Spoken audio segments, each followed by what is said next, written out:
Hello and welcome to Sold Out Launch Day 5. And here I want to talk to you a little bit about the product creation process. Now, there are tons of resources on what to create, how to create your information product, and what to include and what not to include. But unfortunately, most of them do not take a kind of a macro level view of what your ideal product should do. So I'm not going to go into the details of how to create it in the technology and how to shoot your slides or what to, what font to use, because that's all, you can just find it with a quick Google search.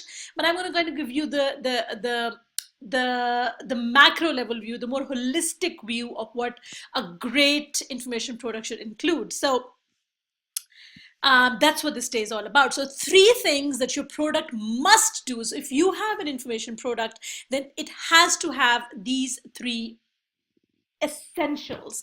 Number one, it should take people through the 4 phases of learning. Now, people, if you're not, and that's the thing, I have not spent a lot of time teaching people the process of product creation, because I feel like it's more creative and people like to kind of follow their own process. But I don't care what process you follow, I don't care how you are crafting your products, but if you are not taking people through the 4 phases of learning in your information product, whether it's a $5 ebook or it's a $5,000 program, if you're not doing this, you're doing a huge disservice, not just to yourself, but to the learner. And that's something that we need to avoid. So I'm going to show you what that is.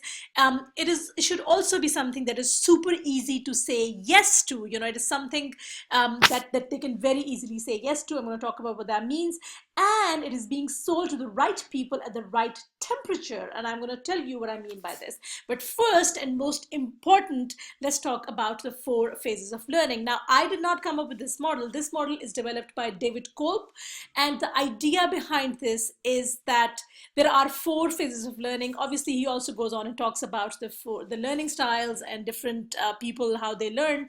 But honestly, the most important thing that I find in his framework is about the 4 phases of learning. And the 4 phases of learning are feeling, watching, thinking, and doing. Now, what most people do is they just, if they're creating a how-to product, they just directly jump into the doing part. So they would just kind of give everyone a step by step, and they expect people to just take that step by step and implement. But here's the thing: human beings do not effectively learn that way. The best way to learn is to first make them realize. So they have to feel the material. So whatever you are teaching, you have to first tell them the why or the big idea or the strategy behind whatever you're going to tell them. I've seen a lot of trainers, a lot of teachers, not just in online but in offline business as well, who just do not bother to justify why they are teaching, why they follow a certain methodology. Feel what they are going to learn. So not picture. So that's why most of my trainings, when I start, you have a big idea or you have a backbone concept. This is all about feeling, giving them the why of what they are going to do, what are they going to learn. Then the next second step is watching. So they were going to want to watch what you are doing. You should be giving them the concepts, and then you should be giving them the examples, but that you need to stop there. You're not supposed to get into the specific 1, 2, 3, 4 how to, unless they've had some time to assimilate that information. So you need to kind of divide your material out into 4 elements. The first one is where you need to give them the why or the feeling of the material that you're teaching. Second phase, you need to tell them what, but not necessarily the step by step, but the what of you're going to teach them the concept, and then give them lots of examples so they can relate to it. And they're still watching, they haven't implemented it. Then you need to give them some time to assimilate that information. And that's the point where a lot of aha moments come in. And then the fourth phase is where they actually give them the how to, the actual step-by-step checklist.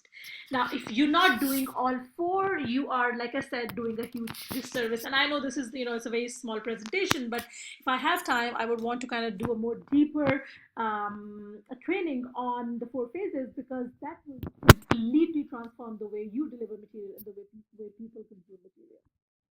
Number 2, your product should be super easy to say yes to. Now, if you are launching for the first time and this you've never launched anything before, then it's really important to have some sort of entry level offer. It's not advisable, nor is it practically doable to do your first launch for a product and then expect people to sign up for a 2000.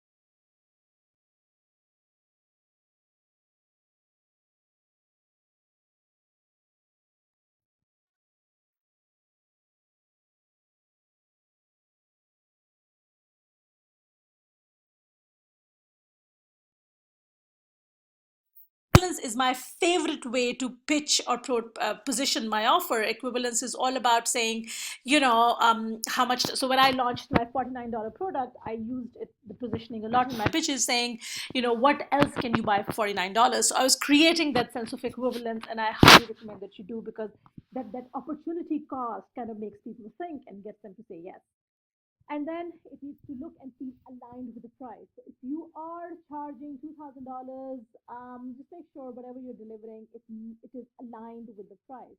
So you cannot sell $2,000, $3,000 products if it is going to look like, my price. It has to look a little bit better. Come on. Um, Next up, being sold to the right people at the right temperature. So make sure whatever you're selling is, you're selling it to qualified people. So there are people who have raised their hands and they've said that yes, they're interested in what you have to sell. Now, a lot of people take their products or they take their offers and pitch them to a random group, Facebook group, and then say, oh, no one wants it. Oh, I pitched it and no one is interested. Of course they're not interested. They're not qualified. They're not primed. They don't know who you are. You haven't taken the time to work on them. And I'm going to show you on day 7 of how you can prime people. You also have not taken the time to qualify their needs. So please don't expect to sell anything that you haven't taken the time to qualify either the people or the needs. And then the last one is that the launch trigger should logically lead to the core offer. And we covered that in day 4, where we said your launch trigger or your webinar or class or offer, anything that you're offering which is free, which leads to the core offer, it has to logically lead to the core offer. So don't create a freebie or a class or some sort of a launch trigger that is completely unrelated to your core offer. It's going to do you more harm, because people will take the freebie, and there are some freebie hunters, not some, there are tons of freebie hunters out there who will take your freebie and then they will run and never come back. That's not what you want. So make your freebie or your launch trigger aligned with your core offer, so that it is, it kind of primes people to receive your product offer. That's it from me today. Sold out launch day 5 is over. I'm going to come back tomorrow with the ask on day 6. See ya.